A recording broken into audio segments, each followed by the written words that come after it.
কি কৈছে আজি অহা ৩ তাৰিখে মাননীয় মুখ্যমন্ত্ৰী ডাঙৰীয়া এখন কাৰ্যকৰ্তা সন্মিলনত ওদালগুৰিত অংশগ্ৰহণ কৰিব।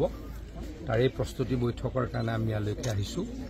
মই আগতেও কৈছোঁ যে আমি ইলেকশ্যনটো চিৰিয়াছলি খেলিম, কিন্তু আমি সকলোকে লৈ ইলেকশ্যন খেলিম। আমাৰ ইয়াতে যিকেইটা স্থানীয় দল আছে, ৰিজনেল পাৰ্টি আছে, তেওঁলোকক সন্মান কৰি আমি ইলেকশ্যন খেলিম। ইয়াতে বসবাস কৰা সকলো ব্যক্তিক সন্মান কৰি তেখেতলোকৰ আশীৰ্বাদ বিচাৰিম।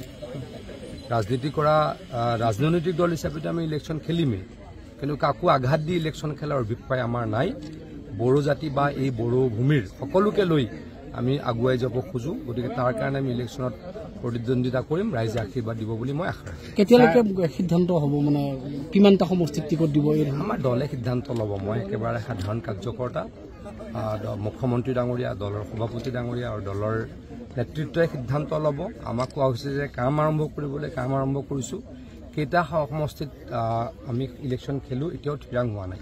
ছাৰ, অন্য এটা কথা সুধিব বিচাৰিছোঁ যে আপুনি কৈ আছে বাৰম্বাৰ অভিভাৱক মন্ত্ৰী হিচাপে যে আমি সহমৰ্মিতাৰে আলোচনাৰ মাজেৰে দুটা অঞ্চলত ইলেকশ্যন খেলিম, কিন্তু ইয়াৰে যিজন ডেপুটি চিফ উপমুখ্য কাৰ্যবাহী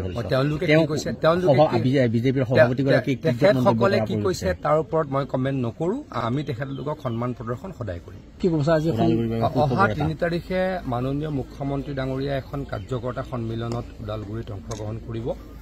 তাৰে প্ৰস্তুতি বৈঠকৰ কাৰণে আমি ইয়ালৈকে আহিছোঁ। মই আগতেও কৈছোঁ যে আমি ইলেকশ্যনটো চিৰিয়াছলি খেলিম, কিন্তু আমি সকলোকে লৈ ইলেকশ্যন খেলিম। আমাৰ ইয়াতে যিকেইটা স্থানীয় দল আছে, ৰিজনেল পাৰ্টি আছে, তেওঁলোকক সন্মান কৰি আমি ইলেকশ্যন খেলিম। ইয়াতে বসবাস কৰা সকলো ব্যক্তিক সন্মান কৰি তেখেতলোকৰ আশীৰ্বাদ বিচাৰিম। ৰাজনীতি কৰা ৰাজনৈতিক দল হিচাপেতো আমি ইলেকশ্যন খেলিমেই, কিন্তু কাকো আঘাত দি ইলেকশ্যন খেলাৰ অভিপ্ৰায় আমাৰ নাই।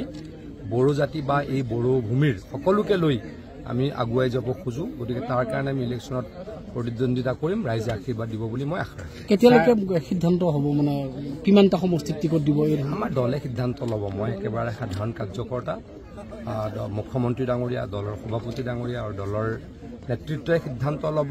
আমাক কোৱা হৈছে যে কাম আৰম্ভ কৰিবলৈ, কাম আৰম্ভ কৰিছোঁ। কেইটা সমষ্টিত আমি ইলেকশ্যন খেলোঁ এতিয়াও থিৰাং হোৱা নাই।